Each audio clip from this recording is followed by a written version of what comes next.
자, 여러분, 이어서 봅니다. 자, 383페이지죠. 기출문서 우리 383페이지 제3절 취득세 납세무자예요. 별표시 3개 하시라고 그랬고, 자, 어떤 거냐? 취득세 납세무자는 누가 되는지 한번 보겠습니다. 본문을 한번 볼게요. 여러분들 보시니까 취득세 납세무자는 취득세 대상이 되는 자산을 취득한 자입니다.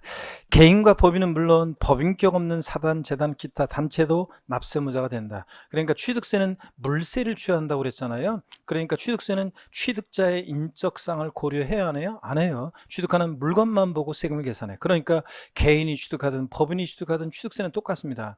단독 명의로 취득하든 부부 공동 명의로 취득하든 취득세는 똑같습니다, 여러분. 자, 그래서 그런 얘기 드렸잖아요. 부부 뭐 공동 명의로 취득하면 종합부동산세나 양도소득세를 절세할 수 있다고 했는데, 그렇다고 해서 뭐 단독 명의로 되어 있는 것을 굳이 그래요? 그러면 오늘부터 가서 당장 지금 저 남편 명의로 되어 있는 걸 부부 공동 명의로 바꿔야 되겠네요. 아니에요. 그러면 또 그 지분만큼에 대해서 또 취득세를 내야 되니까 굳이 바꿀 필요 없다고 그랬죠. 처음에 살 때 그렇습니다. 그래서 취득세는 물세이기 때문에 이렇게 개인 법인 구별하지 않습니다. 01번에 보니까요, 일반적인 취득에 의한 납세무자 봅니다. 취득세는 부동산, 차량, 기계장비, 항공기, 선박, 임목, 광업권, 어권 등 하여튼 이런 것들을 취득한 자에게 부과하는데, 양가로 1번 사실상 취득자요. 부동산 등의 취득은 민법 요까지 빗줄이요. 그리고 등등등 법령이 쭉 나오네요. 두 번째 줄 중간에 보니까 수산업법 다음에 또 붙어 비출입니다. 등 관계법령에 따른 등기 등록을 하지 아니한 경우라도, 여기가 포인트인데 계속 비출이요. 사실상 취득하면 각각 취득한 것으로 보고 해당 취득 물건의 소유자 또는 양수인을 각각 취득자로 한다. 밑줄 쫙이요. 자, 그러면 이해되십니까, 여러분? 실질과 현직상 취득세 취득은 민법 등 관계법령에 따른 등기 등록을 이행하지 아니한 경우라도 사실상 취득만 하면 취득세 납세무가 있다는 얘기입니다. 그래서 시험에서 바꾼다 그러면 뻔하죠. 뭐 취득세에서 납세무자는 민법 등 관계법령에 따른 등기 등록을 이행한 자에 한한다. X입니다. 등기 등록을 이행하지 않았어도 사실상 취득하면 취득한 것을 보고 그 소유자 또는 양수인을 각각 납세무자로 합니다. 그 다음에요. 그래서 그 사실상 취득자 제목 옆에다가 취득세 납세무자는 원칙적으로 공부상 취득자 아닙니다. 원칙적으로 누구라고요? 사실상 취득자입니다. 그래서 공부상 취득자 X 이렇게 해놓으시고요. 그 다음에 양가로 2번을 보겠습니다. 승계 취득자가 되는 경우, 차량, 기장비, 항공기, 주문을 받아 원조하는 선박, 머리 글자를 따서 어떻게 해놓습니까, 여러분? 차, 기, 항, 선의 경우는요. 승계 취득 경우에만 납세무자가 된다는 거. 밑줄 짝이요. 승계 취득자만이 납세무자가 된다. 그래서 차기항선의 경우는 원시 취득자는 납세무가 있다 없다? 없다는 거예요, 여러분. 자, 그 다음에 계속해서 봅니다. 의제 납세무자, 납세무자로 보는 경우가 있는데요. 양가로 1번 주체구조부 취득자가 되는 경우요. 건축물 중 조작설비 그 밖에 부대 설비에 속하는 부분으로서 그 주체구조부 하나가 돼서 건축물로서의 효용가치를 이루고 있는 것에 대해서는, 이게 무슨 말이냐. 자, 우리가 나중에 이제 기본서 나오면요, 엘리베이터나 에스컬레이터 같은 승강기 뭐 이런 것들은요, 이 자체로는 대상이 아닌데 이게 건물에 부착 설치될 때는 주체 구조와 일체가 돼서 효용 가치를 이루고 있는 것에 대해서는 이게 이제 취득세 대상이 되는 경우가 있습니다. 그랬을 때 그 다음에 그 밑줄입니다. 일단 그 다음에 세 번째 줄 계속 보니까요, 그 주체구조부 취득자 여기 또 비줄이요. 주체구조부 취득자 외자가 가산한 경우에도 주체구조부 취득자가 함께 취득한 것으로 본다. 밑줄 짝입니다. 그럼 여기 무슨 얘기냐? 제가 예전에 그 강의했던 곳이 있는데요. 2004년, 2005년, 2006년 뭐 요 무렵에 강의했던 곳이 있는데, 서울 청량리 역광장 건너편에 미주상가라는 곳이 있었는데, 거기 6층짜리 건물이었는데 6층에 학원이 있었어요. 근데 건물이 오래되다 보니까 엘리베이터가 없었어요. 그래가지고 제가 지하 청량리역에서 지하철 내려서 뛰어요. 계단을 막 뛰어 올라서, 에스컬레이터도 없었고. 그래서 그 다음에 여기 지상에서 학원까지 뛰고 학원에서 1층부터 6층까지 또 뛰어 올라갑니다. 아침에 됐다 힘들었겠죠, 여러분들? 그냥 힘들어가지고 여름에는 막 땀 나가지고 나중에는 이제 여름에는 여기 교통이 좀 복잡하더라도 차를 갖고 다니고 그랬었는데 어떻게간에 힘들었습니다. 여기 원장님 임차인이 원장님 있죠? 도저히 안 되겠다. 이거 수강생분들이 그냥 1층부터 6층까지 걸어 올라다닌다고 맨날 힘들다고 원성이 자자해서 엘리베이터 에스컬레이터를 가설합니다. 그러면 원래는요. 자, 이런 것들은 주체 구조부 취득자예요. 건물주가 원래 이런 것들을 가설하는 게 일반적이잖아요. 그런데 가설한 자와 그러니까 주체 구조부 취득자가 원래 일치하는 게 일반적인데 일치하지 않을 때요. 주체 구조부 취득자 이외자가 가설했을 때 누가 취득세 납세의무자 될 것이냐? 주체 구조부 취득자 외자가 가설한 경우에도 주체 구조부 취득자가 함께 취득한 것으로 본다. 간주한다. 그 말은 이 주체 구조부 취득자가 납세 의무자가 되고요. 가설한 자 X입니다. 예전 시험에 가설한 자를 납세 의무자로 한다 바꾼 적이 있습니다. 근데 여러분 보세요. 이게 왜 주체 구조부 취득자를 납세 의무자로 하냐 얘기해서 그럼 왜 그러냐면 가설한 자를 납세 의무자로 한다 그러면 여기 임차인이 가설하고서 장사한 데서 딴 데로 가버렸어요. 근데 이거 뛰어서 갈 수도 없잖아요. 자, 엘리베이터 에스컬레이터 같은 승강기는 주체 구조와 일체가 돼서 효용 가치를 이루고요. 여기 딱 붙어 있는데 그런데 안 갔어요? 그러면 세금을 취득세를 추징한다고 할 때 그럴 때 이 사람 가설한 자를 과상구에서는 일일이 찾아야 되고 또 찾았다고 해도 딴 데 가 있고 이건 여기 붙어 있는데 그러니까 추징의 문제 때문에 주체 구조부 취득자 이외자가 가설한 경우에도 주체 구조부 취득자가 함께 취득한 것으로 본다. 최근에 옳은 지문으로 나온 적도 있고 옛날 시험에 가설한 자를 납세 의무자로 한다. 이렇게 바꾼 적도 있습니다. 자, 누가 납세 의무자? 주체 구조부 취득자입니다. 그래서 여러분 거기 제목 주체 구조부 취득자 제목 옆에다가 가로 열고 가설한 자 X 해놓으시고 가로 닫고요. 가설한 자 X요. 제목 옆에다가. 자, 그 다음에 양가로 2번을 보겠습니다. 변경 시점의 소유자입니다.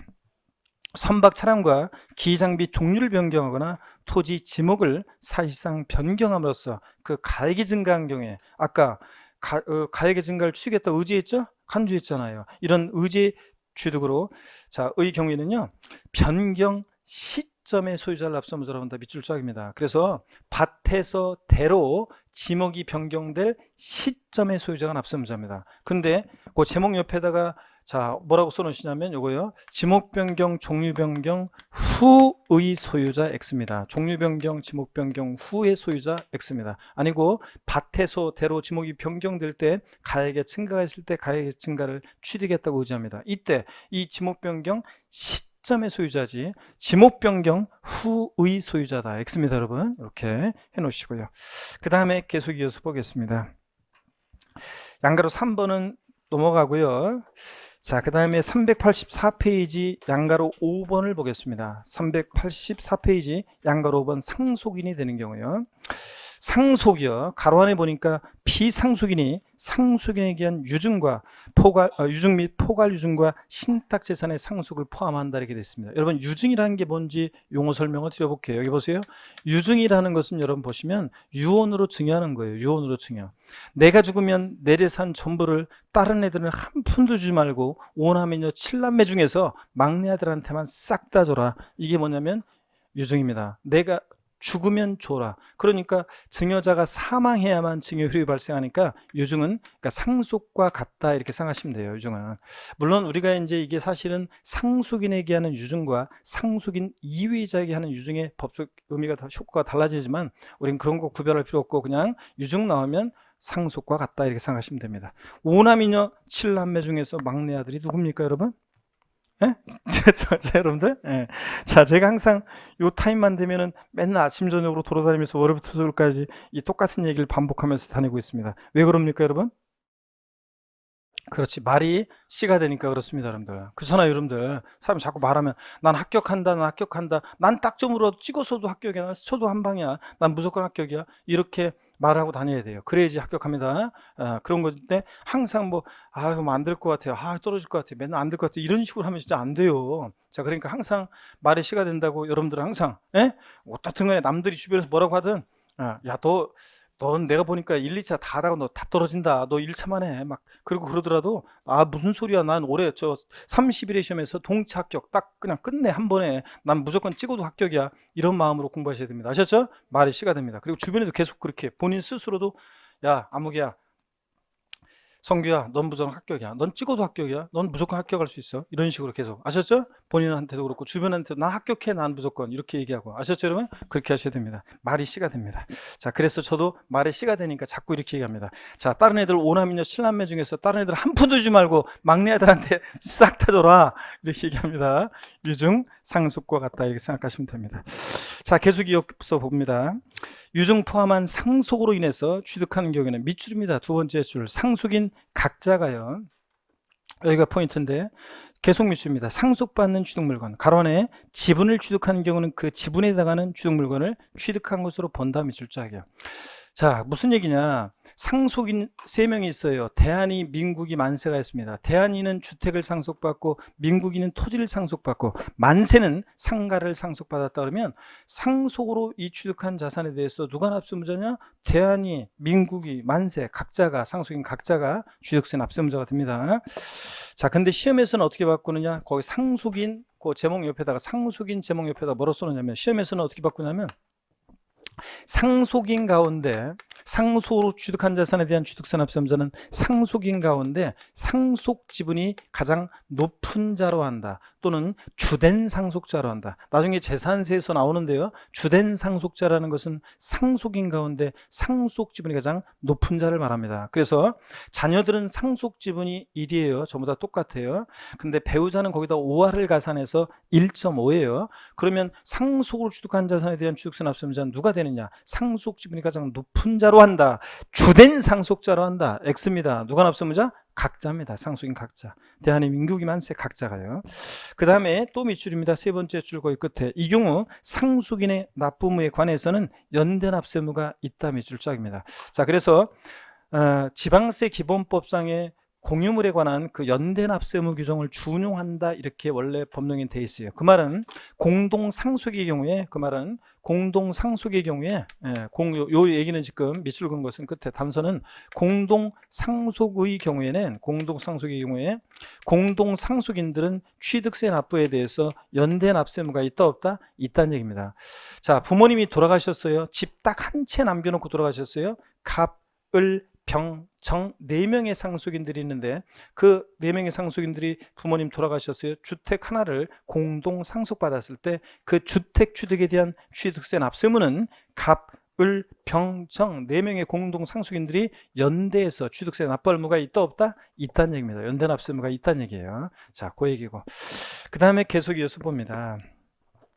용어사전 읽어보시는 거고요. 자, 양가로 6번 주택조합 및 재건축 조합의 조합원이 되는 경우요. 주택법 규정에 의한 주택조합과 도시 및 주거환경 정비법 등 같은 법령에 따른 주택 재건축 조합이 해당 조합원용으로 여기 또 밑줄입니다. 주택조합 등이 해당 조합원용으로 취득하는 조합수행용 부동산 예, 공동주택과 부대시설, 복리시설 그 부속 좀 하는데 그 조합원이 취득한 것으로 본다 밑줄이요. 그러니까 주택조합이나 재건축조합이 조합원용으로 취득하는 조합수행용 부동산 누가 납세무자? 조합원이 납세무자가 됩니다.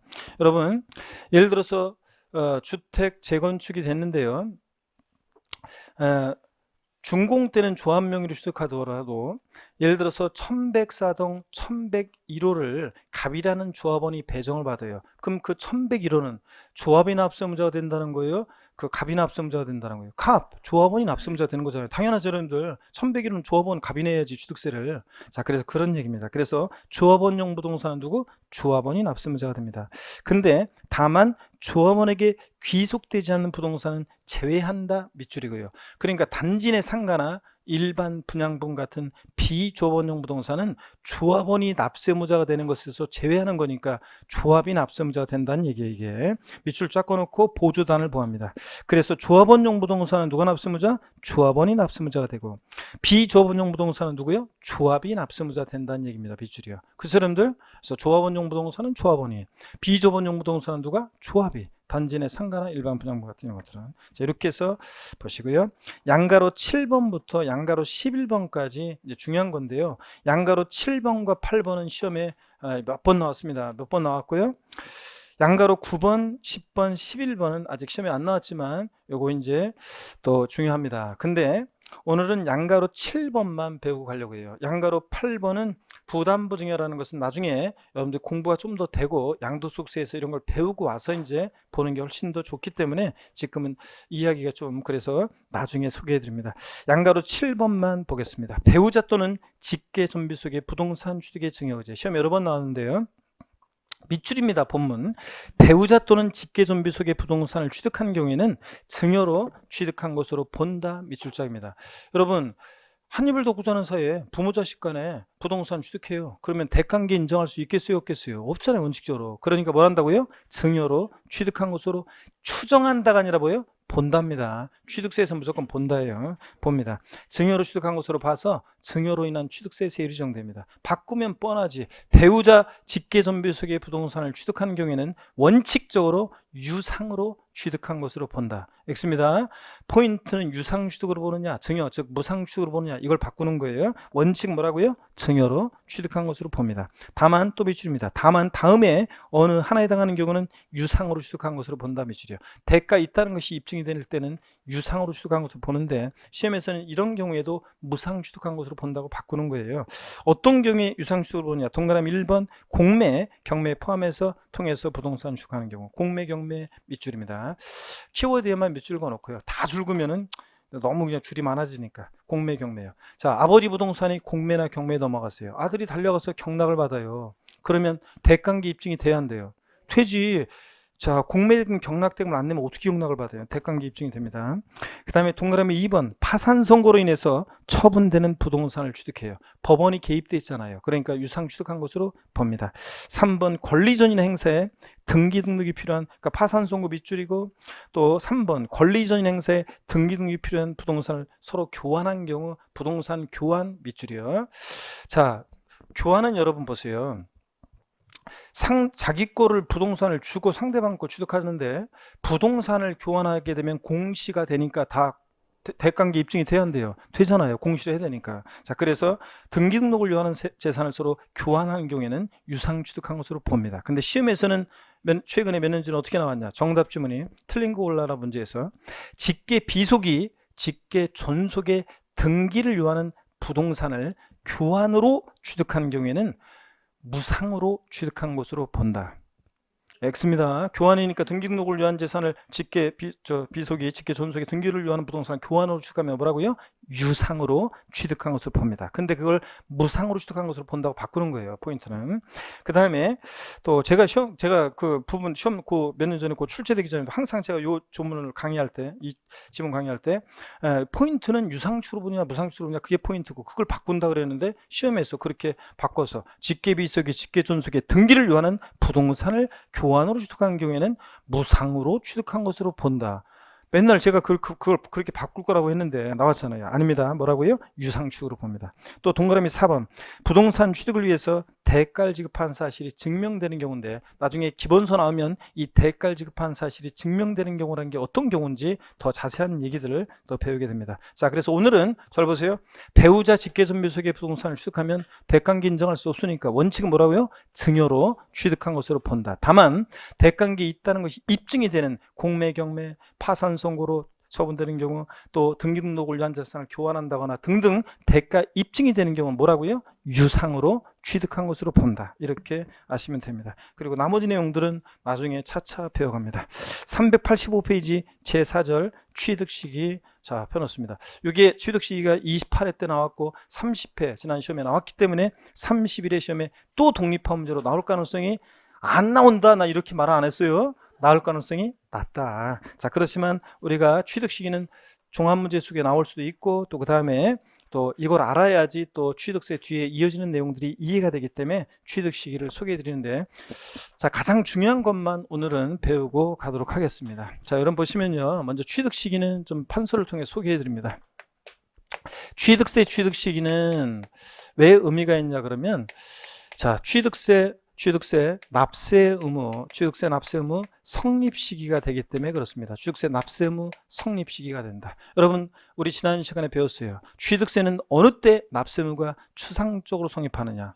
취득세 대상 물건을 뭐 하는 때? 취득하는 때잖아요. 그러면 취득하는 때가 언젠지를 알아야지 납세무 성립 시기를 판정하죠. 그래서 의미가 있고, 또 취득 시기가 왜 의미가 있냐면 신고 납부 기간, 취득세 신고 납부 기간에 기산점이 됩니다. 취득세는 취득일로부터 60일 내 신고 납부한다고 그랬잖아요. 그러면 미리 말씀드리면, 그러면 60일 하루만 딱 지나도 가산세예요. 이 취득세 신고 납부 기간 기산점이 되는데 언제부터 60일이냐? 매매 같으면 계약일로부터냐, 잔금지일로부터냐, 등기일로부터냐, 이게 문제가 되잖아요. 그래서 취득시기 판정이 의미가 있다. 먼저 제일 중요한 매매 같은 유상승계 취득의 취득 시기를 좀 소개해 드리겠습니다. 매매 같은 유상승계 취득의 취득 시기는요, 어느 때를 취득 시기로 하느냐? 원칙적으로는 그 계약상 잔금 지급일을 취득 시로 합니다. 계약상 잔금 지급일이요. 여러분, 거래 당사자 간에 그 신고된 계약서에 잔금 지급일 나와 있잖아요. 그럼 그때부터 60일 내에 취득세를 신고 납부하는 겁니다, 여러분. 실생활에서도. 근데 계약서를 봤더니요, 그 계약상 잔금 지급일이 명시가 안 돼 있어요. 자, 이럴 때는 어떻게 할 것이냐? 이럴 때는 계약일로부터 있죠. 계약일로부터 자, 60일, 계약일로부터 60일 경과하는 날을, 취득 시기로 합니다. 우리가 흔히요, 실생활에서 우리가 계약하고 나서 한 2달 정도 있다가 잔금을 치러요. 그런 거래 관행을 반영해서 계약상 잔금이 명시 안 됐을 때는 계약일로부터 며칠? 60일 경과한 날을 취득 시로 합니다. 근데 시험에서 이거 어떻게 바꾸느냐? 자, 매매 등 유상승계 취득의 경우 취득세상 취득 시는 원칙 계약상 잔금 지급일로 하지만 계약상 잔금일이 명시되지 않은 경우에는 등기일로 한다. 아닙니다. 또 사실상 잔금 지급일로 한다. 아니에요. 언제로 한다? 계약일로부터 60일 경과하는 날입니다. 자, 그 다음에 또 보세요. 예외적으로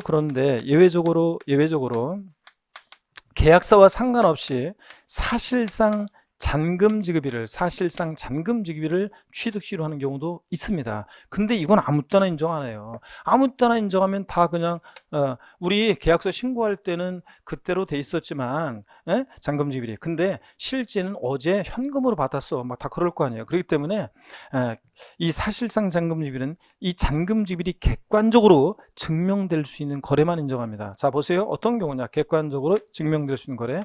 국가, 지자체, 조합 등으로부터 취득하는 경우입니다. 국가 등으로부터 취득을 했다. 그러면 여러분 보세요. 국가 등으로부터 취득을 한다. 제가요, 서울특별시로부터 어떤 부동산을, 토지를 매매로 취득하는데 계약서상으로는 잔금 지급일이 2020년 3월 10일이었어요. 근데 실제로는 3월 25일 날 치러졌습니다. 그러면 공무원들이 여기다 다 적어놨을 거 아니에요. 객관적으로 입증이 돼야 한대요. 됩니다. 그러니까 그 사실상 잔금 지급된 날 3월 20일 이때를 취득시로 합니다. 3월 10일이 아니라. 그 다음에 또 봅니다. 수입에 의한 취득이요.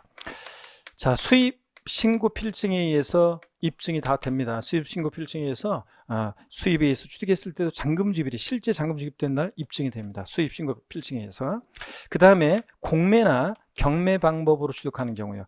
공매나 경매 방법으로 취득한다? 그럼 법원에 공매대금, 경락대금 치른 날 다 남아 있잖아요. 경매는 안 되나요? 경매도 됩니다. 공매나 경매를 취득했을 때는 그 공매대금, 경락대금 치른 날 사실상 잔금 지급일을 취득시로 하고요. 그 다음에 판결문에 의해서 입증이 되는 경우입니다. 판결문에 의해서 사실상 가격이 입증되는 경우인데, 요거는 어떤 거냐면 여러분 보세요. 민사소송이나 행정소송 절차에 의해서 확정된 판결문을 말합니다. 판사가 시시비비를 가렸잖아요. 이거보다 확실한 게 어디 있어요. 자, 근데 단 이 판결문에서 단 제외되는 경우가 있습니다.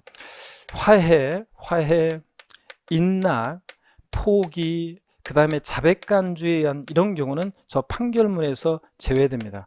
이런 것들은 잔금 지급을 객관적으로 증명할 수 있는 서류가 되지 않습니다, 여러분.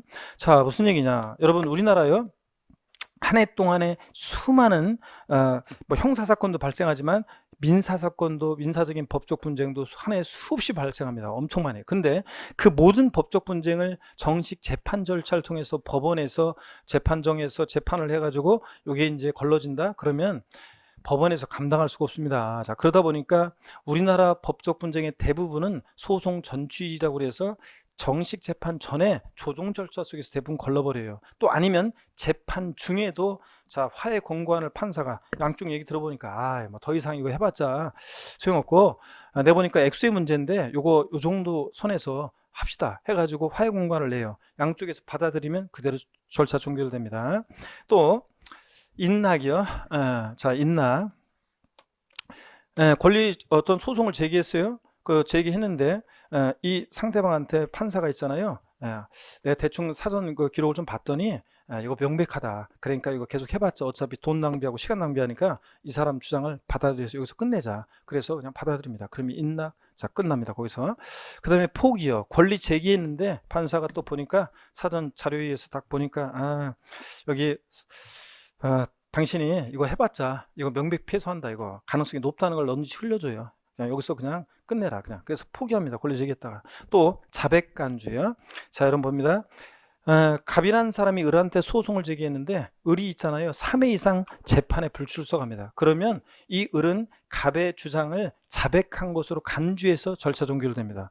이렇게요. 그러니까 이런 것들 보세요. 화해, 인낙, 포기, 자백간주한 경우는 자 대충 얘기를 들어보니까 조정하는 절차 속에서 나온 거니까 객관적으로 잔금 지급을 증명할 수 있는 서류가 되겠어요, 안 되겠어요? 안 되지. 자 그렇기 때문에 자 이 판결문에서 화해, 인낙, 포기, 자백간주한 건 제외합니다. 시험에서 화해 조서상으로 잔금 지급이 잔금 지급이 입증되는 경우는 그 사실상 잔금 지급을 취득세상 취득 시기로 한다. X입니다. 잔금 지급을 객관적으로 증명할 수 있는 서류가 되지 않으니까 원칙으로 들어가서 계약상 잔금 지급을 취득 시로 합니다. 또 보세요. 법인 장부로 입증되는 경우요. 법인 장부로 입증되는 경우.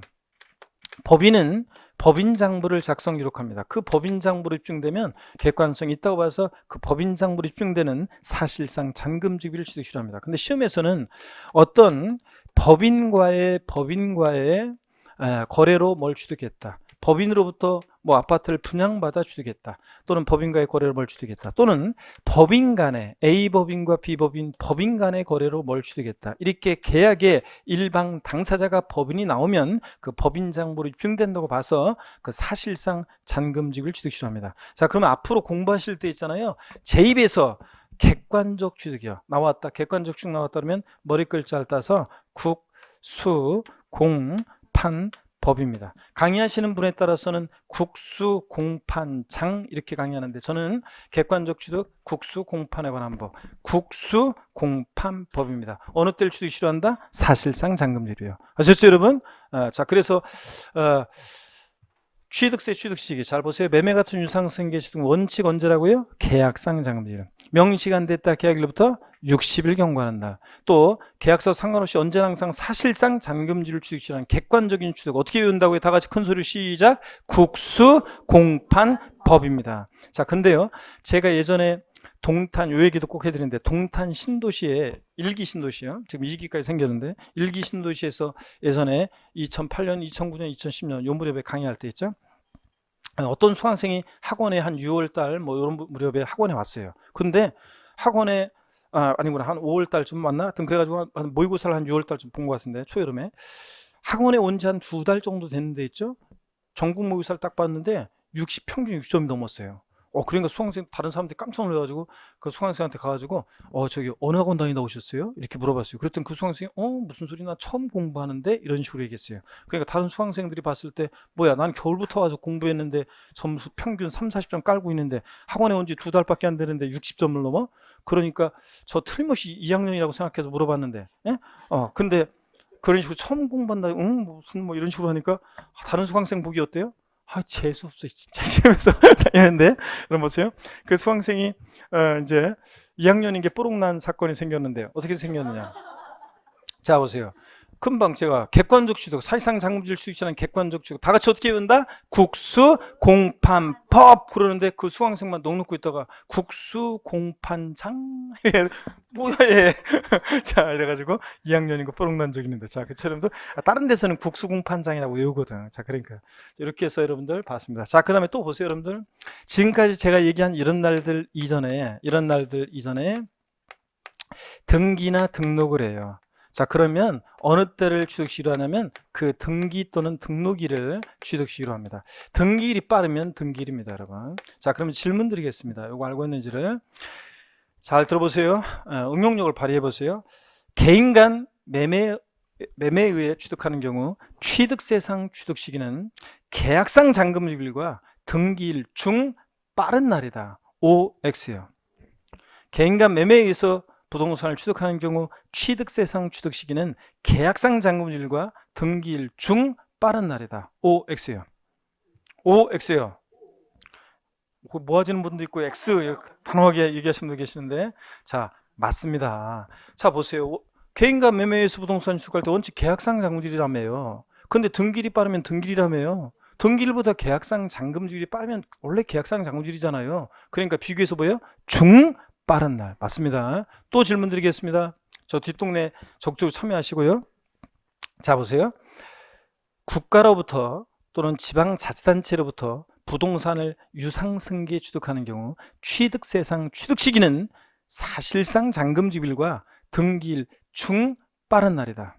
OX예요. 정답은요, 보세요. 국가나 지자체로부터 부동산을 취득하면, 유상 취득하면 원칙 언제예요? 원래 언제예요? 사실상 잔금질이에요. 근데 등기일이 빠르면 언제예요? 등기일. 등기일보다 사실상 잔금질이 빠르면 언제예요? 사실상 잔금질. 그러니까 비교해서 중 빠른 날. 맞습니다. 아까는 어떻게 맞췄어요? 맞습니다, 여러분들. 자, 이런 응용력을 발휘해야 돼요. 이런 응용력을 발휘해야지 세법이 이제 고득점하는 거예요. 올해 시험에서 안 나오던 범위에서 막 나오고 막 그랬었는데도 보면은 뭐 다 맞은 사람도 있고요. 물론 찍어서 맞췄겠지만 다 맞은 사람도 있고, 아니면 제가 살짝 그 문제풀이 같은 거 할 때랑 살짝 강의하는데 그것도 맞추고 막 그런 사람이 있어요. 기준시가 산정과 관련한 건 시험에 나오면 안 되는데 나온 거 있어요. 요즘 같은 실거래과 가세요. 근데 그 문제는 제가 문제풀이 같은 거 할 때 제가 슬쩍 있잖아요. 기준시가 산정에 관한 자세한 내용 몰라도 되고 요거 하나만 이렇게 살짝 보라고, 요거 하나만 체크하라고 밑줄 그었었는데 그게 정답쯤으로 딱 나왔어요. 자, 그런 것도 있고. 그런데 어떻든 간에 기막힌 수험생들이 그거 어떻게 다 맞냐, 이번 시험 같은 거를. 그리고 또 한두 개 틀리고 막 이런 분들 많아요. 그래서 최근에 제가 어제 한 수강생은 제 카페 글 합격 후기 올린 수강생이 한 명 있는데, 부동산 천사라는 닉네임으로 올린 수강생이 있는데, 어떤 수강생이냐면 대구에서 있잖아요. 대구에서 공부했었는데 도저히 뭔가 개갈이 안 나가지고, 충청도 사투리네. 그래가지고 그 저 뭐죠? 5월 달에 있잖아요. 서울로 올라왔어요. 서울에서 공부해버리라. 뭔가 좀 낫겠지, 서울로 올라오면. 그래서 서울에 와가지고 제가 강의하는 어떤 곳에 학원에 등록하고 유학을 온 거예요. 합격을 해서. 그래가지고 여기서 이제 원룸 같은 데 생활하면서 유학을 와서 공부를 했어요. 그런데 5월 달에 처음 왔는데 하여튼 열심히 듣고, 수업 시간에 빠지지 않고 열심히 듣고 그랬는데, 그냥 수업만 들어도 세법은 차근차근 이렇게 해서 제가 다 해주니까 이렇게 해가지고 자기 2개밖에 안 틀리고 세법 고득점 했다 하면서 저의 홍보위원이 되겠다고 해서 열심히 홍보하고 다니고 있다. 대구에가 내려가서 대구에서도 홍보하고 뭐 이렇게 하겠다 이렇게 했는데, 여러분들이요. 자, 어떻든 간에 자, 그런 수강생도 있었습니다, 여러분들. 그런 수강생 있고. 자, 근데 여러분요, 하여튼 응용력을 발휘하면, 조금 이렇게 방해하려면 이제 아무리 내년 우리 이 30일의 시험은 올해보다는 좀 낫겠지. 어떤 간에 세법 문제 출제했을 때 다 맞거나 한두 개 틀릴 수 있습니다. 아셨죠, 여러분? 이런 응용력을 발휘해야지. 자, 그래서 중 빠른 날 이런 표현도 뭐다? 맞다, 이런 거. 그 다음에 교재를 보겠습니다. 385페이지 제4절 취득식입니다. 본문 줄글 필요 없이 제가 읽어볼게요. 과세상의 취득시기는 취득세 납승 후 성립시기와 과세표준의 산정시기가 되며 신고 납부 기간의 기산점이 되기 때문에 중요한 의미가 있다. 그래서 제가 취득시기는 취득세상의 취득 형태에 따라 달라지는데, 먼저 제일 중요한 매매 같은 유상승계 취득입니다. 동그라미 1번 사실상 잔금지율이 취득시기가 되는 경우. 다음에 유상취득에 해당하는 경우에는, 유상취득의 경우에는 계약 밑줄입니다. 쭉 유상취득의 경우는 계약상 잔금지에 관계없이 사실상 잔금지율에 취득한 것으로 본다. 밑줄이고, 어떤 경우냐? 국가, 지자체, 조합으로부터 취득 9개 동그라미 넘어갑니다.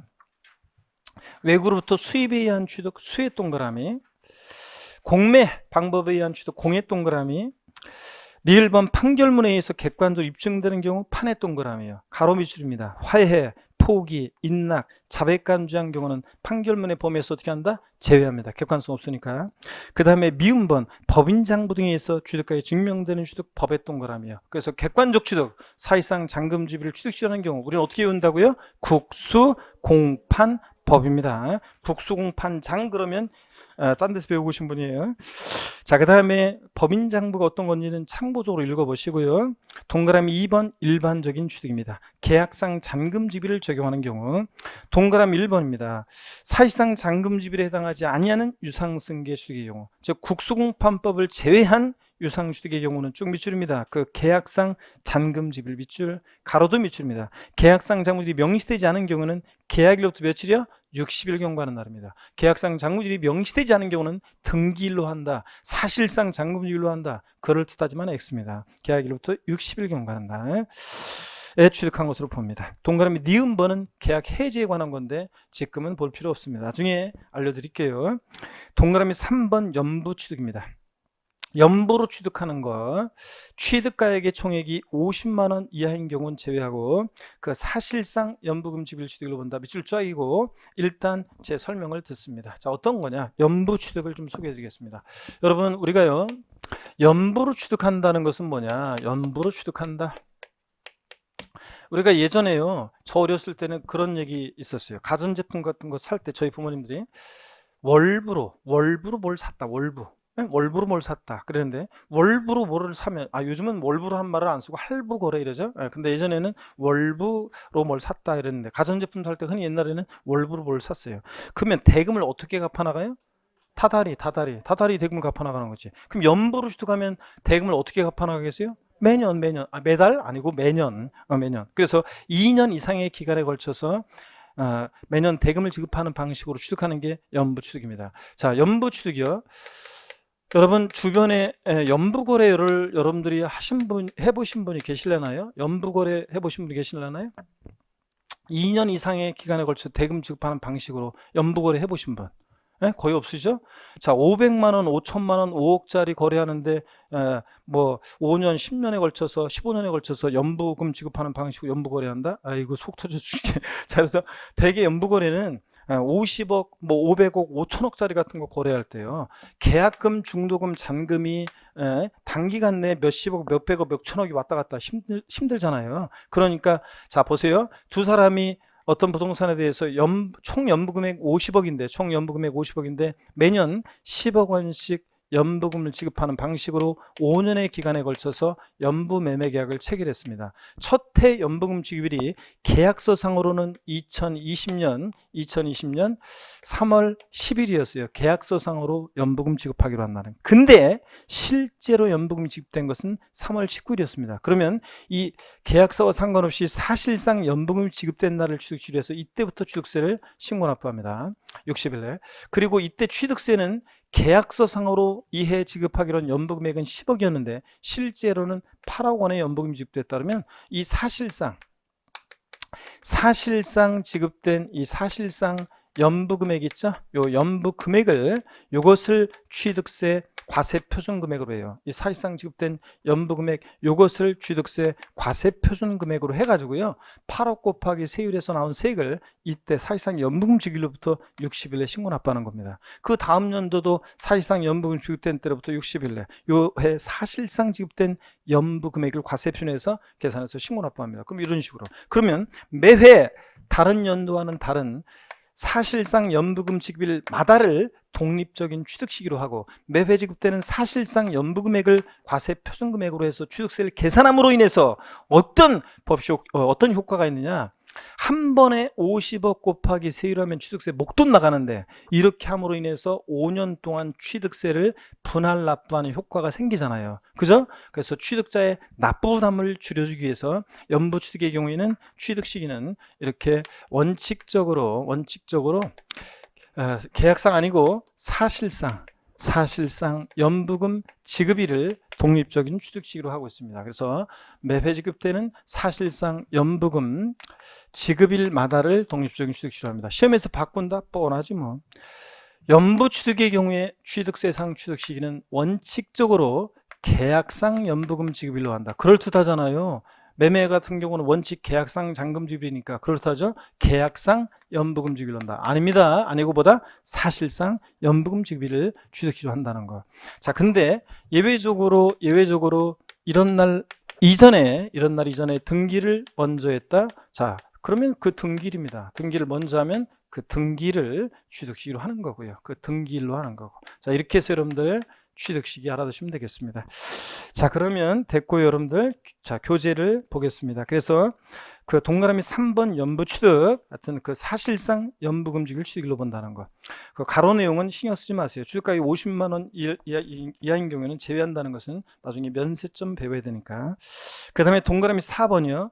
위 동그라미 1부터 3에 따른 취득일 전에 매출입니다. 등기 등록한 경우에는 그 등기 등록일에 취득한 것으로 본다. 그래서 어느 때를 취득 시한다고요? 등기일, 등록일이요. 등기일이 빠르면.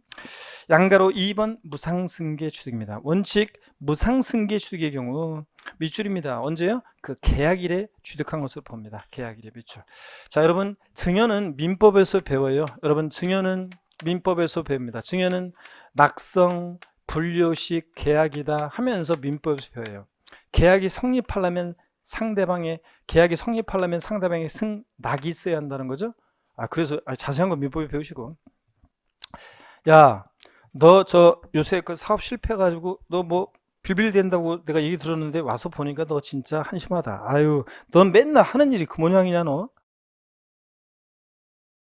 내가 있잖아, 한 1,000만 원 남아돌아서 그런데 너 줄까? 그랬더니 상대방이 됐다 임마. 그럼 뭐 한 거예요? 나는 증여 청약이 의사표시하는데 상대방이 뭐 한 거예요? 거절했잖아요. 증여계약 불성립입니다. 친구야, 요즘 사업 실패해가지고 힘들다고 하더니 진짜 내가 와서 보니까 마음이 너무 아프다.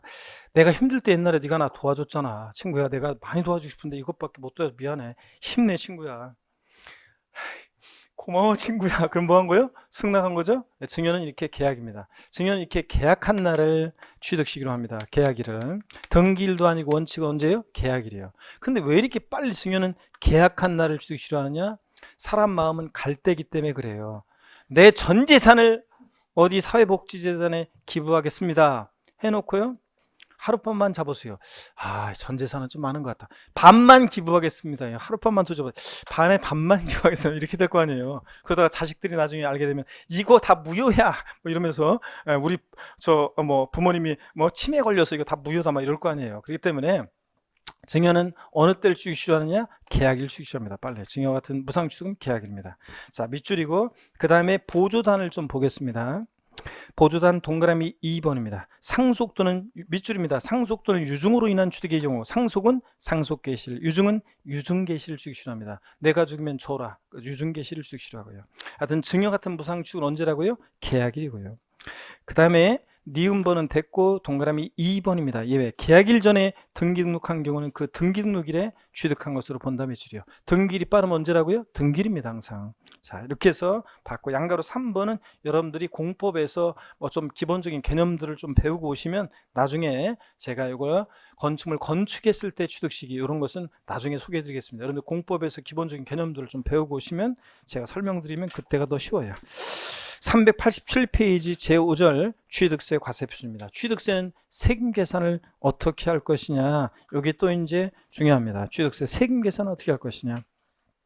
제5절 취득세 과세표준 여러분 별표시 2개 하시고요. 과세표준 별표시 2개 하시고 세율은 별표시 3개인데 일단 제5절 취득세 과세표준 별표시 2개입니다. 취득세 세금 계산은 어떻게 할 것이냐. 자, 요거를 한번 좀 보도록 하겠습니다. 오늘 시간이 조금 저기했는데 오늘 조금 처음에 조금 딜레이 된 게 있어가지고 과세표준 가장 기본적인 거 과세표준을 좀 소개해드리고 있죠. 과세표준 소개해드리고 다음 시간에 우리가 세율을 보고 이렇게 하겠습니다. 오늘 과세표준 앞부분까지는 조금 보셔야 됩니다. 자, 여기를 봅니다, 여러분. 취득세 세금 계산은 어떻게 할 것이냐. 자, 여기를 좀 소개해드리겠습니다. 고개를 드시고요, 여러분들. 고개를 드시고 스트레칭을 한번 또 하고 보도록 하겠습니다. 목 운동부터 다시 한번 합니다, 여러분들. 자, 목 운동부터. 아이고, 반대로 돌리시고,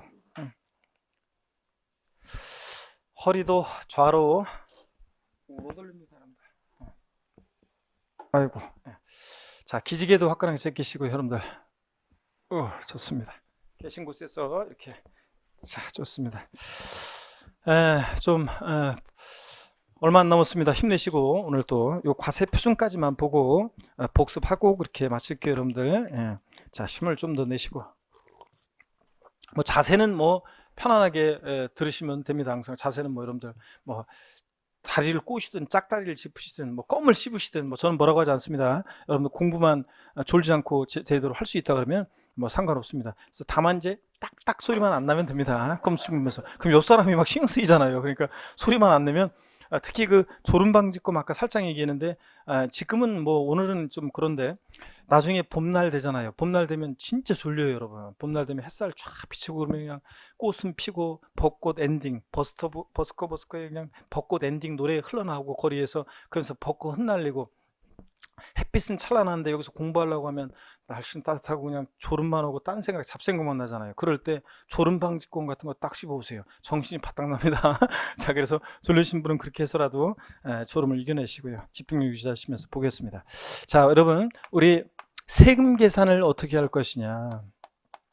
세금 계산은 이렇게 합니다. 과세표준이라는 거 결정이 되면 우리 곱하기 세율이라고 그랬죠?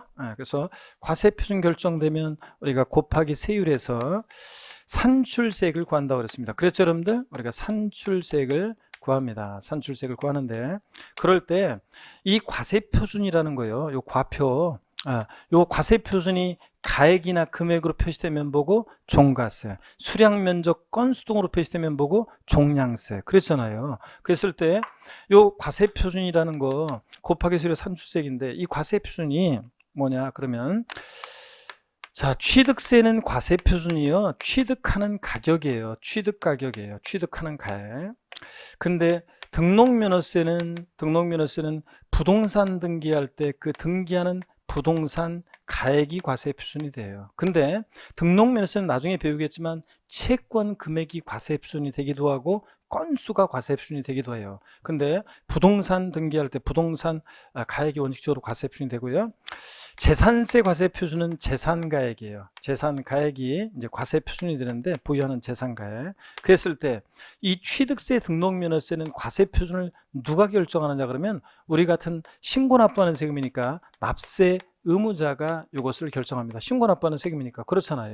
근데 재산세 재산가액은 누가 결정하느냐? 보통징수하는 세금이니까 지방 자치단체장이 지자체장이 즉 과세주체가 줄여서 과세주체가 이것을 결정합니다. 과세주체가 결정해요. 자, 그래서 그쵸 여러분들? 그럴 때 취득세 등록면허세는 납세의무자가 결정한다고 그랬는데 일반적 거래의 경우에는 자, 취득세 과세표준은 원칙적으로요. 취득 당시 가액을 과세표준해요. 취득할 당시 가액을 과세표준하는데 정확히 얘기하면 취득 당시 가액이라는 것은 납세의무자가 취득 당시 신고하는 가액을 말합니다. 나 1억에 그 부동산 취득했다. 신고하는 가액이 과세표준인데요. 근데 예외적으로 지방세 과세 시가 표준액이 과세 표준이 되는 경우도 있습니다. 그럼 시가 표준액이라는 게 뭔지 제가 용어 설명을 좀 드리려고 합니다. 여기 보세요, 여러분들. 용어 설명인데 편하게 보세요, 그냥. 우리가 흔히 공시가격이란 말이 있어요. 공시가격 들어보셨죠? 공시가격에는 기준시가도 있고요. 그 다음에 기준시가도 있고 시가표준액도 있습니다. 시가표준액도 있고. 그랬을 때 기준시가라는 것은 국세를 과세하는 데 있어서 물건에 대한 기준이 되는 가격을 말합니다. 여러분 기준시가란 말 들어보셨잖아요.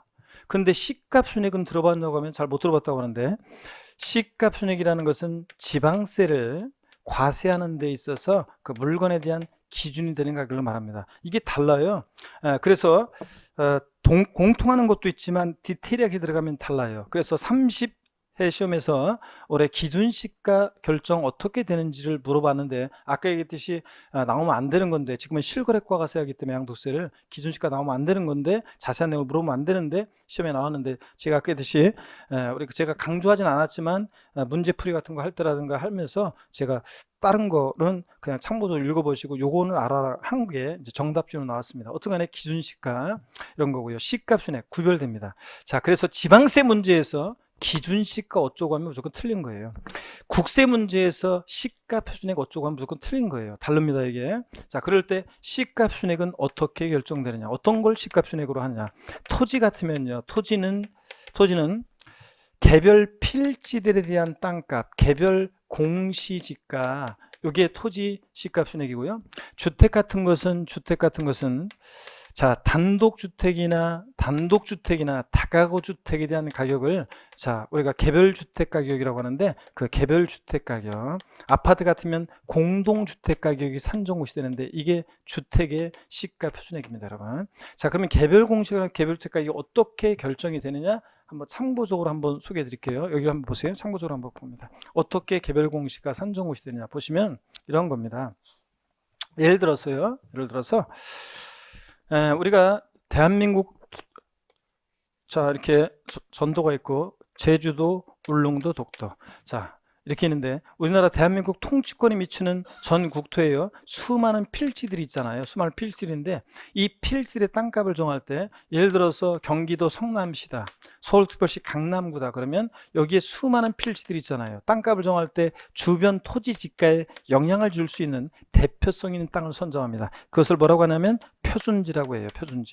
이 표준지를 누가 선정하냐면 국토교통부 장관이에요. 이 표준지 땅값을 산정 곳이에요. 국토교통부 장관이. 그게 뭐냐면 표준지 공시지가 또는 공시지가, 이렇게 얘기합니다. 들어보셨죠, 여러분들? 표준지 공시지가 또는 공시지가.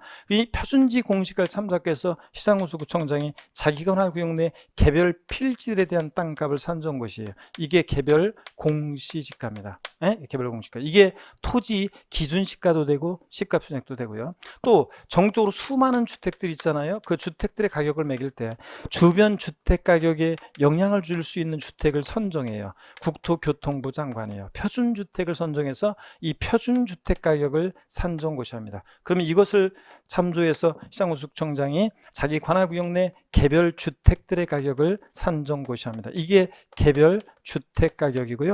단독주택이나 다가구 주택에 대한 공시가격이고, 아파트 같은 것은 공동주택 가격이 산정고시 됩니다. 이게 주택의 시가표준액이 되고 국세 기준시가도 됩니다. 자, 이렇게 건축물에 대한 시가표준액 결정 어떻게 되느냐, 나머지 애들은 몰라도 되고요. 이렇게만 알고 합니다. 자, 그래서 공시가격, 우리가 기준시가 시가표준액으로 구별이 되고, 국세선 기준시가, 지방세는 시가표준액으로 하는데, 토지는 개별 공시가, 주택은 개별주택 가격이나 공동주택 가격을 시가표준액으로 합니다. 결론부터 말씀드리면요, 지방자치단체 장은요, 항상 세금 계산할 때, 자, 여러분 집에 대해서 여러분 살고 계신 구청장이 시장군수구청장이 세금을 계산해서 재산세 고지서 보내오잖아요, 매년. 도대체 뭘 근거로 시장군수구청장은 재산세를 계산하느냐? 여러분 집에 대해서 재산세 무엇을 근거로 계산해요? 시가표준액. 그래서 집에 가셔가지고 여러분 재산세 고지서를 찾아보시고 보면 여러분 집에 대한 시가표준액이 나와 있습니다. 그것에 의해서 세금이 부과됩니다. 자, 그래서요, 시가표준액이 뭔지만 아셨으면 됩니다. 그러면 자, 시가표준액으로 과표 결정되는 경우가 있는데, 취득세 보시면 납세무자가요, 신고를 안 해요. 여러분 취득세는 신고 납부하는 세금인데 납세무자가 신고를 안 하면 그대로 끝나는 거 아니죠? 누가 다시 세금 계산해요? 지자체장이에요. 항상 지자체장은 무엇으로 세금 계산해요? 시가표준액으로요. 그 다음에 신고했는데 신고서에 신고가액에 표시가 없는 경우도 포함해서요, 무신고. 또는 납세무자가 신고했는데 신고한 가액이 지방세과세 시가표준액보다 적게 신고됩니다. 자, 그럼 이게 어떤 건지 한번 볼게요. 우리가요, 소위 시가라는 가격대가 이 정도 가격대 있어요. 근데 지방세과세 이 시가표준액 공시가격은요, 소위 말해서 시가의 7, 80% 선에서 결정된다고 얘기를 하는데, 이건 아파트 같은 것들만 그렇고요. 아파트 같은 것도 어떤 지역에 따라서는 뭐 60%, 65%밖에 시가 반영 안 된 경우도 많아요. 근데 최근에 지금 많이 부동산 가격이 상승했고, 최근에 서울, 그 다음에 최근에 뉴스 나오다시피 공시가격 반영률이 굉장히 지금 높아졌어요. 자, 그래가지고 7, 80% 반영하고 있습니다. 근데 단독주택이나 다가구 주택, 또 그 다음에 상가 같은 것들은 공시가격 반영률이 여전히 낮습니다. 그래서 문제가 되고 있는데, 아파트하고 형평성이 안 맞잖아요. 자, 이런 것들은 단독주택, 다가구주택, 상가 같은 것은 시가 반영률이 뭐 30%, 40% 이것밖에 안 됐어요. 그래서 그걸 이제 올리려고 하는데, 여전히 아파트 같은 것들보다는 반영률이 낮습니다. 자, 그러면 보세요. 시가의 7, 80% 선에서 시가표준액이 산정고시 됐다고 하는데, 근데 어떤 사람이 신고한 가액이 시가순액보다 낮게 신고가 됩니다. 그러면 객관적인 입증이 없는 한은 뭐야 이거 시가 7, 80% 선에서 결정된 게 시가순액인데 근데 더 낮게 신고해? 그러면 불성실 신고했다고 봐가지고 지자체장이 무엇으로 갚아 결정해요? 시가순액으로요. 이런 얘기입니다. 납세무자 신고한 가액 시가순액이 적게 신고되면 무엇으로 갚아 결정한다고 지자체장이 다시 시가순액으로. 여기 요 얘기입니다. 그럼 다시 한번 요까지 얘기를 한번 사례로 볼게요. 저희 동네에 여러분들 살고 계신 데서 집에 가서 또 공시가 열람해 봤더니 아니 뭐야 우리 동네 아파트 옆 동네 아파트는 시가에 거의 뭐 80% 가까이 반영을 했는데 우리 동네는 왜 60% 5%밖에 반영 안 한 거야. 아 진짜 아파트 주민들 다 뭐 모집해 가지고 구청 몰려가 가지고 자 이거 빨리 올리세요. 다른 옆 동네는 시가 반영률이 80%인데 왜 우리만 65%야. 바보들이죠. 이거 올려놓으면 뭔가 세금만 많이 내지. 그러니까 안 올리는 것 뿐이죠. 자, 어떤가 요까지 얘기를 한번 볼게요. 갑과 을이 부동산 거래합니다. 이 부동산에 대한 지방세과세 시가 표준액이 1억이에요. 을이 취득했다고 신고한 가액이 1억 2천만 원입니다. 취득세 과세 표준 금액은 얼마인가? 얼마입니까, 여러분? 취득세 과세 표준 금액은 얼마예요? 예? 자, 보세요. 취득세는 원칙적으로 취득 당시 납세무자 뭐 신고하는 가액 과세표준이잖아요. 그래서 1억 2천을 과세표준 금액으로 해서 세율 곱해서 세액 계산해서 을은 신고 납부하면 되는 거예요. 원칙 신고하는 가액 과세표준이라니까요. 자, 근데 이런 때는 신고가액 1억 2천만 원이 과세표준이 됩니다. 근데 이번엔 또 이렇게 할게요. 납세무자가 을이 신고했어야 되는데 안 했어요. 그럼 그대로 끝나는 게 아니죠. 지자체장이 다시 세금 계산하는데 무엇으로 계산해요? 시가순액으로 곱하기 세율에서 세액 계산합니다.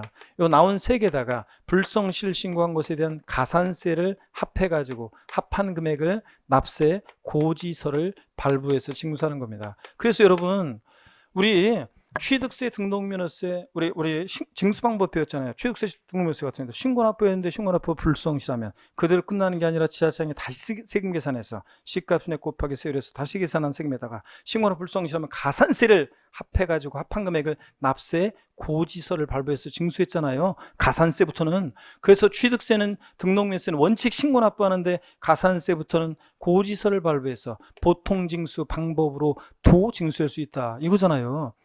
신고납부하는 세금 신고납부 안 하면 가산세 적용되고 가산세부터는 과세권 다 세금 계산하는데 항상 지자체장은 무엇으로 세금 계산한다? 시가순액으로. 그 얘기입니다. 그 다음에 또 보세요. 요번엔 납세무자가 했는데 8천만 원에 취득했다고 신고했어요. 이 신고한 가액에 대한 객관적인 입증이 없는 한은 불성실 신고했다고 봐서 지자체장이 다시 과표 결정합니다. 항상 무엇으로? 시가순액으로 곱하기 세율 세액 계산하고 불성실 신고한 부분에 대한 가산세 계산해서 합한 금액을 납세 고지서를 발부해서 징수하는 겁니다. 여기까지 이해되십니까 여러분? 그래서 취득세는 신고 납부하는 세금이니까 취득 가격이 과세표준인데 납세무자가 결정합니다. 원칙적으로 취득 당시 신고하는 가액으로 하고 예외적으로 신고 없거나 신고한 가액이 시가표준액보다 적게 신고되거나 불성실 신고하면 지자체장이 다시 과표 결정하는데 무엇으로요? 시가표준액으로. 그 얘기입니다. 그 다음에 이제 특례가 또 있어요. 그래서 특례가 있는데요. 자 봅니다. 특례가 있는데 시가표준액에 관계없이요. 높든 낮든 언제나 항상 사실상 취득한 가격을 사실상 취득 가격을 과세 표준금액으로 하는 경우도 있습니다. 근데 이건 아무 때나 인정 안 해요. 그래서 아무 때나 인정 안 하고 보세요.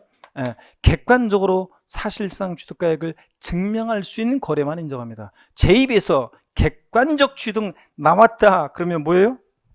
제 입에서 객관적 취득 나왔다 그러면 항상 뭐예요? 국, 수, 공, 그 다음에 판, 그 다음에 법이요. 이거 있잖아요. 자, 국가나 지자체 조합으로부터 취득합니다. 자, 여기 보세요. 제가 국가로부터 시가순액 1억짜리 부동산을 7천만 원에 취득했어요. 그러면 공무원들이 다 어디다 적어놨겠죠? 그렇잖아요. 그러니까 그 7천만 원 객관적 취득가액 입증이 돼야 한대요. 되잖아요. 자, 그래서 국가로부터 지자체로부터 부동산을 유상승계 취득했다. 그러면 시가값이 1억짜리인데 8천이 취득했어? 8천만 원이 과세되는 거예요. 수입에 의한 취득, 수입 신고 필증에서 입증이 돼요. 공매, 경매 방법에 의한 취득. 절 보세요, 여러분들. 어떤 부동산 시가값이 1억짜리인데 1억짜리인데 요게 공매나 경매에 넘어갔어요. 경락된 가격이 7천만 원입니다. 취득세 과세표 금액은 얼마로 하는가? 얼마로 해야 돼요? 이때는 경락가액 7천만 원을 과세표합니다. 객관으로 입증이 되니까. 그 다음에 자 판결문에 의해서 입증이 되는 경우요. 민사소송이나 행정소송에서 확정된 판결문을 의미합니다. 이거보다 확실한 게 어디 있어요? 다만 근데 이 판결문에서 단 화해, 인락, 포기, 자백간주한 경우는 어떻게 한다? 제외합니다. 여러분 보세요. 화해 조소상으로 보세요. 여기 보세요. 화해 조소상으로 화해 조소상으로 입증되는 화해 조소상으로 입증되는 가격이 시가순액에 미달한 경우에도 이 화해 조소상 입증되는 가격을 취득세 과세 표준 금액으로 한다. OX예요. 네? X입니다. 화해 조소상으로는 사실상 가격을 객관적으로 증명할 수 있어요, 없어요? 없으니까 자 미달에 그럼 뭘 과세 필요한다? 시가순액으로 합니다. 아셨죠 여러분? 그래서 화해, 그 다음에 인락, 자 포기, 자백간주한 경우는 객관성 없습니다. 제외하고 그 다음에 법인장부로 입증되는 경우에요. 객관성 있습니다. 자 국수공판 법인데 취득세 사실상 잔금 지급일을 취득시라는 객관적인 취득은 국수공판 법인데 과세 표준에서는 하나가 더 들어가요. 여기 보세요. 부동산 거래 신고 등에 관한 법률에 따라서 부동산 거래 신고 등에 관한 법률에 따라서 신고서 제출하고 검증 관련 법령에 따른 검증받은 이런 취득의 경우에는 이런 경우에는 사실상 가격을 취득세 과세 표준합니다. 어떤 건지 요거까지만 좀 배우고 오늘 가야 되겠네요. 여기 보세요 여러분들. 어떤 지역에 땅값이 있잖아요. 이 정도 가격대에 있었어요. 근데 대형 국책사업이 유치된다고 소문이 나면서 땅값이 막 올라갔어요. 이 정도 가격대에 시가가 형성돼 있고 시가를 반영해서 지방세과세 시가표준액이 산정고시가 됐어요. 그런데 그 이후에 대형 국책사업 옆 동네 뺏겨서 땅값이 내려갑니다. 시가표준액보다 더 낮은 가격대에 거래가 있었고 공인중개사 거래를 중개해서 관련 법령에 따라 신고서 제출하고 검증을 받습니다. 이 검증이 포인트인데요. 자, 맞다. 대형 국책사업 벌어진다고 해서 땅값 한참 올랐을 때를 반영해서 시가표준액 산정고시 되는데 그 이후에 무산돼서 땅값이 더 내려갔을 것이다. 검증받은 경우에는 이 신고한 가액을 사실상 취득가격으로 합니다. 여러분 이 사실상 취득가격으로 한다는 말 속에는 이런 의미가 숨어 있다고 생각하시면 돼요. 시가표준액에 관계없이요. 시가표준액에 관계없이 이 사실상 취득가격을 취득세 과세 표준금액으로 합니다. 자, 그래서 부동산 거래 신고 등에 관한 법률 검증받은 취득은 그 신고한 가액을 사실상 취득가격으로 합니다. 그래서 이 가격을 과세 표준합니다. 그래서 사실상 취득가격을 객관적인 취득으로 하는 취득가격을 과세 표준하는 객관적 취득. 과세 표준에서는 저를 꼭 보셔야 됩니다. 여기 보세요. 국수공판법부. 왜 제가 여기서 마지막에 이러냐고요? 아까 취득세 취득 시기에서는 계약서 상관없이 사실상 잔금 지급을 취득이라는 객관적인 취득은 국수, 공판, 법까지였잖아요. 근데 과세 표준에서는 이게 더 들어가 있기 때문에 나중에 이제 왜 이렇게 하는지는 나중에 또 더 이해할 수 있게 돼요. 하여튼 요거까지 포함해서 사실상 취득가액을 과세합니다. 자, 그래서 요까지 얘기를 한번 교재를 통해서 보겠습니다, 여러분. 자, 이거 보고 오늘 조금 길어졌는데 수업이요. 자, 한번 보겠습니다. 387페이지입니다. 제5절 취득세 과세 표준입니다. 취득세 과세 표준은 취득세를 계산하기 위한 기초가 되는 과세물건의 가액이다. 취득세는 납세무자가 신고 납부하는 조세이므로 납세무자가 취득 당시 신고한 가액으로 하면 원칙이며 예외적으로 시가표준액 또는 사실상 취득가액을 뭐로 한다? 과세 표준으로 한다. 일반적인 과세 표준 교재법입니다. 원칙 취득 당시 신고하는 가액인데요. 본문 밑줄입니다. 취득세 과세 표준은 취득 당시 가액으로 한다 밑줄이요. 근데 이때 또 밑줄입니다. 취득 당시 가액이라는 것은 뭐냐? 취득자가 신고한 가액을 말합니다. 밑줄이요. 그러니까 합쳐서 취득세 과세 표준은 취득 당시 뭐라고요? 신고하는 가액으로 합니다. 다만 또 밑줄입니다. 연부로 취득하는 경우는 연부금액인데 매회 사실상 지급되는 금액 밑줄이요. 취득금액에 포함되는 계약보증금을 포함해서 연부 취득은 뭘 과세 표준한다고 했어요? 아까 연부금액. 매회 지급되는 사실상 지급되는 금액, 그 사실상에다가 여러분이 돼지꼬리 땡냐에서 뭐라고 써놔요? 계약상 X요. 네? 계약상 연부금액이 아니라고 그랬어요 아까. 계약서상으로 올해 지급하기로 한 연부 금액은 10억이었는데 실제로는 8억 원의 연부금이 지급되면 얼마라고 했어요? 8억 원. 그러니까 사실상 지급되는 금액입니다. 자, 그 다음에 예외를 봅니다. 시가표준액이 되는 경우요. 자, 밑줄입니다. 신고했거나 납세무자 신고했거나 신고가액 표시가 없거나 그 신고가액이 시가표준액보다 적을 때는 무엇으로 지자체장이 항상 과세표준을 계산한다? 시가표준액으로. 밑줄이요. 시가표준액이 뭔지는 참고적으로 읽어보시면 되고 나중에 또 볼게요. 하여튼 시가표준액 그러면 지방세를 과세할 때 물건에 대한 기준이 되는 가격이다. 토지는 개별 공시가, 주택은 개별 주택 가격 등을 말한다. 이렇게 마시고요. 388페이지 특례입니다. 사실상 취득가액 또는 연부금액 되는 경우요. 다음에 취득이요. 가로는 일단 생략합니다. 증여기부 기타, 물론 여기 한번 밑줄 그을까요? 증여기부 그 밖에 무상취득 및 밑줄, 소득세법 규정에 따른 그 아래줄 부당행위 계산 부인 규정에 의한 취득은 제외합니다. 여러분 여기 보세요. 국수 공판법 아싸 사실상 취득가격 이걸 과세표현하는 것은 유상승계 취득일 때가 그런 거지 사실은 이 사실상 취득가격에서 제외되는 경우가 두 가지가 있어요. 하나는 부당행위 계산 부인 규정에 의한 취득인데 이게 뭔지는 나중에 양도세에서 배워야 되기 때문에 신경 쓰지 마시되 다만 부당하게 계산했는데 사실상 가격을 인정하면 되겠어요? 안 되겠어요? 안 되겠죠? 자, 이건 나중에 또 하고 그 다음에 무상취득은 사실상 취득가격에서 제외합니다. 국가로부터 제가 부동산을 무상으로 취득했어요. 그러면 국가로부터 부동산을 무상으로 취득하면 사실상 취득가격은 얼마입니까? 빵원이지 뭐. 그럼 빵원 곱하기 수이러면 다시 빵 되잖아요. 그래서 유상승계 쉴 때가 그런 거지. 국가나 자체로부터 부동산을 무상으로 취득하는 경우에 그 사실상 취득가격을 취득세 과세표준금액으로 한다. X입니다. 무상취득, 유상취득 잘 봐야 돼요. 무상취득은 사실상 취득에서 제외합니다. 그래서 나중에 이제 이건 좀 더 설명드릴 건데 무상취득은 원칙 신고하는가에 예외적으로 시가표준액으로 한다는 규정, 예외적으로 시가표준액을 적용하는데 판례나 실무에서는 원칙적으로 이렇게 시가표준액으로 무상취득은 과표를 결정하고 있는데요. 어떻든 간에 이건 나중에 신경 쓰고요. 무상취득은 오늘은 이러면 좀 헷갈려요. 자꾸 이러면 오늘은 이런 거 신경 쓰지 말고 용어까지 고민하지 말고 무상취득은 사실상 취득에서 어떻게 한다? 제외한다. 당연하죠. 이런 정도만 아시면 됩니다. 자, 그리고 계속 이어서 보겠습니다. 그 동그라미 그래서 에 대해서는 세 번째 줄 그 시가표준액에도 불구하고 사실상 취득가격 또는 연부금액을 과세한다. 어떤 경우냐? 동그라미 1번 국가, 지자체, 지자체 조합으로부터 취득 국의 동그라미, 외국으로부터 수입에 의한 취득 수의 동그라미, 공매 방법에 의한 취득 공의 동그라미, 판결문 판의 동그라미, 법인장부 법의 동그라미, 취득가격 증명된 취득. 5번 부동산 거래 신고 등에 하는 법률 부의 동그라미에 따른 신고서를 제출해서 검증받은 이런 취득은 객관성이 있다고 보고요. 그 다음에 이제 내년에 또 추가되는 개정되는 개정안이 있는데 무신고나 허위신고했을 때 취득세 과세표준 개선 이게 이제 내년에 개정될 예정인데 아직은 법은 확정 안 됐습니다.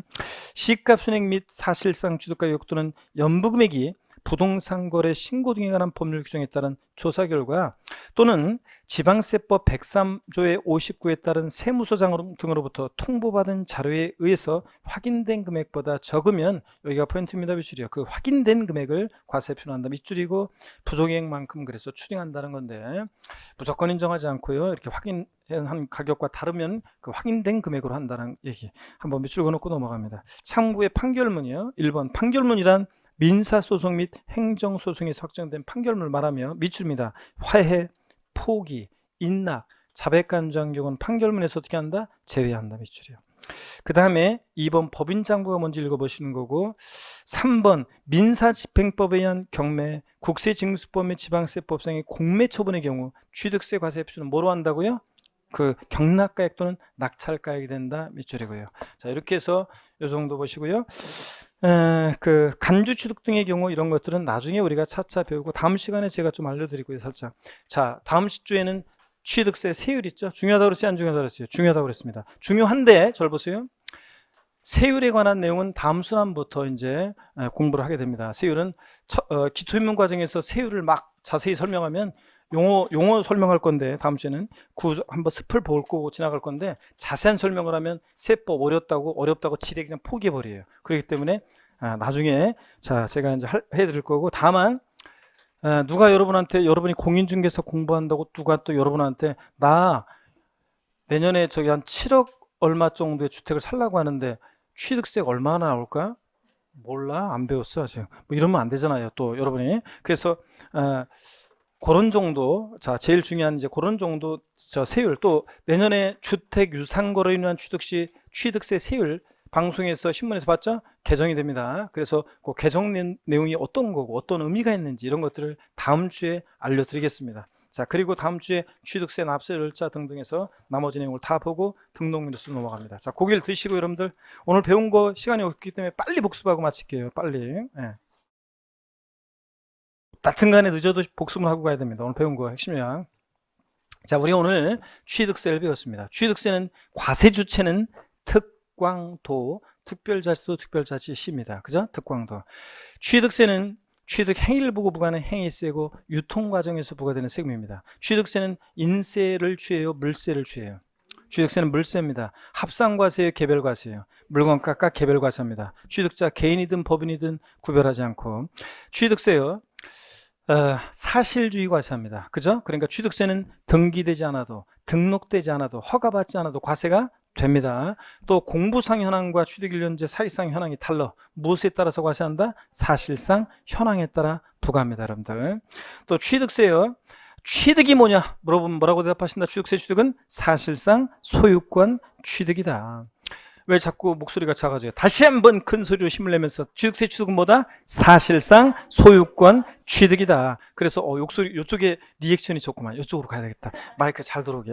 리액션이 좋은 쪽으로. 자, 그러면 사실상 취득만 하면 됩니다. 그죠? 사실상 취득만 하면 되고 등기록을 무관하게 과세하고. 사실상 취득해야지 형식적인 취득은 취득이 아니라고 그랬습니다. 그 대표적인 예를 제가 뭘 들어드렸어요? 신탁법에 의한 신탁사한 취득이요. 믿고 맡은 것뿐이잖아요. 믿고 맡고 돌려보는 것뿐이잖아요. 그러니까 취득세 과세되지 않는다고 그랬습니다.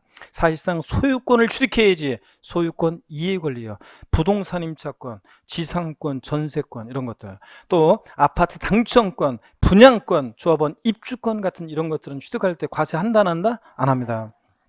취득세 취득령은 사실상 취득령과 이런 사실상 취득은 아니지만 취득했다고 지방세법상 간주하는 간주 취득령으로 나눠집니다. 취득세 사실상 취득은 원시 승계 취득으로, 승계 취득은 무상 유상 취득으로 나눠지는데 취득세는 사실상 취득만 하면 원시 취득했든 승계 취득했든 유상 무상 불문하고 취득세가 과세됩니다. 단 근데 원시 취득에 과세되지 않는 경우 머리글 짧아서 4가지 경우 있었습니다. 원시 취득에 과세되지 않는 4가지 어떻게 배웠어요? 차, 기, 항, 선의 경우는 원시 취득 과세한다 안 한다? 안 한다. 차량, 기계장비, 항공기, 주문의 요소, 온전한 선박은 승기 취득만 과세하고. 그 다음에 취득세요, 사실상 취득은 아닌데 취득했다고 간주하는 간주 취득이요. 토지 지목 변경으로 어떤 일이 있어야 돼? 가액의 증가가 있을 때. 차량, 기계장비, 선박의 종류 변경으로 어떤 일이 있어야 돼? 가액의 증가했을 때. 건축물 개수 등으로 어떤 일이 있어야 돼? 가액의 증가했을 때. 가액의 증가를 취득했다고 간주해서 취득세 부과됩니다. 과점주주란 자가 주식은 취득세 대상이 아닌데도 주식을 취득한 비율만큼 비상장법인 소유의 부동산 등을 취득했다고 간주해서 취득세 부과됩니다. 이때 과점주주는 지분율이 전체에서 몇 프로? 50% 이상의 초과예요. 초과 보유하는 주주를 말하고 딱 100분의 50인 주주는 과점주가 아니다. 그 다음에 또요, 법인 설립 시에 발행하는 주식 지분을 취득할 때는 과점주의 주식 취득 납세 의무가 있다 없다? 없다 그랬습니다. 설립 시는 혼자 붙이고 장붙이고 다 해야 되니까. 그 다음에 또 봅니다. 취득세 납세 의무자가 과세상은 뭐 부동산 등등등 쭉 있었습니다. 어업권, 광업권 뭐 등등 권리도 있었고, 골프, 콘도, 종합 승마, 요트형권, 이런 회원권도 있었고 등등 있었던 거 한번 보고 가시면 되고요. 취득세 납세무자 누가 될 것이냐? 원칙적으로 취득세 납세무자는 공부상 취득자예요, 사실상 취득자예요? 사실상 취득자입니다. 등기 등록을 이행하지 아니한 경우라도 사실상 취득한 자가 납세무자가 됩니다. 그 다음에 취득세요, 건축물의 조작 설비, 부대 설비에 속하는 부분으로서 주체 구조와 일체가 돼서 효용 가치를 이루고 있는 것에 대해서는 주체 구조부 취득자 이외자가 가산한 경우에도 주체 구조부 취득자가 함께 취득한 것으로 본다. 법령이 이렇게 되어 있어요. 그 말은 주체 구조부 취득자, 건물주가 납세무자예요, 가산한 자예요? 건물주, 주체 구조부 취득자가 납세무자가 된다. 이거 추징의 문제 때문에. 그 다음에 취득세요, 토지 지목 변경, 차단계장비 선박 종류변경으로 가해 증가했을 때, 가해 증가를 취득했다 의지할 때, 간주에서 취득세 부과될 때 지목 변경, 종류 변경 후의 소유자예요, 시점의 소유자예요? 시점의 소유자다. 좋습니다. 상속으로 취득한 자산은 상속인 중에서 지분이 가장 큰 자로 합니다. 그죠? 아니고 누구예요? 그러면 주된 상속자로 합니다. 아니에요? 상속인 각자, 대한민국이 만세 각자입니다. 또 취득세 공동상속의 경우에 공동상속인들은 취득세 납부에 대해서 연대납세 의무가 있다 없다? 있다.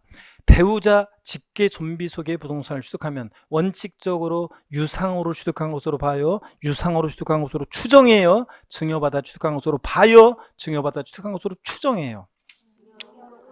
증여받아 취득한 것으로 본답니다. 추정 아니고 취득세 무조건 본다예요. 추정한다 아니고 증여받아 취득한 것으로 봅니다. 단 공매나 경매라든가 또를 통해 취득하거나 파산송으로 취득하거나 등기등록을 위한 재산을 서로 교환으로 취득한다거나 대가관계 입증이 되면 유상으로 취득한 것으로 보는 경우도 있다더라. 이렇게 하시면 됩니다. 취득세 취득 시기는 매매 같은 유상승계 취득은 원칙 어느 때를 취득 시효했어요? 계약상 잔금지기일. 계약상 잔금지기 명시가 안 됐을 때는 계약일로부터 60일 경과하는 날. 계약하고 나서 한 2달 정도 있다 잔금 치르잖아요. 계약일로부터 60일 경과하는 날. 자, 그 다음에 계약서와 상관없이 언제나 항상 사실상 잔금지를 취득시라는 객관적인 취득은 어떻게 되었습니까? 국수, 공판, 법의 경우에 그렇습니다. 자, 다만 이 판결문에서 화해, 인락, 포기, 자백간주한 경우는 어떻게 한다? 제외합니다. 객관성 없고.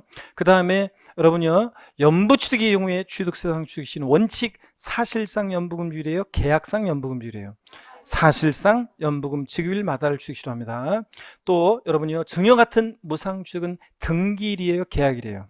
증여 같은 무상 취득은 등기일이에요? 계약일이에요? 원칙이 계약일입니다. 계약일 전에 등기했을 때가 등기일이고 원칙은 언제다? 계약일. 제가 지금까지 얘기한 이런 날들 이전에 등기를 먼저다? 등기일이다. 그래서 빠른 날 이런 표현 나와도 맞다는 거.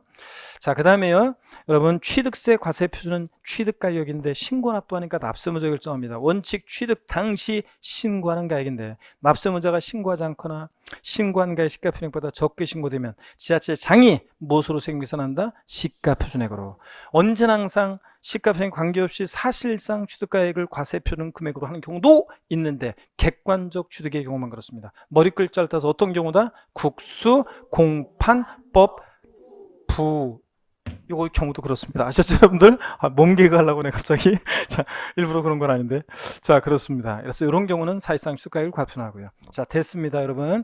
그래서 이런 것들 오늘 배웠고, 다음 주에 세율, 납세 절차 중요한 내용들을 배우고, 또 실생활에서 꼭 필요한 것도 미리 정보를 알고 가시기를 당부드려요. 누가 내년에 내가 7억 얼마에 취득하려고 하는데, 내가 8억에 주택 취득하려고 하는데 세금 어떻게 될까 이렇게 물어볼 때 어떻게, 자, 요번에 개정안이 어떤 의미가 있는지를 멋지게 얘기해 주시길 바라면서 다음 주에 또 기대하시고, 다음 주에 여러분 씩씩한 모습으로 다시 뵙도록 하겠습니다. 고맙습니다.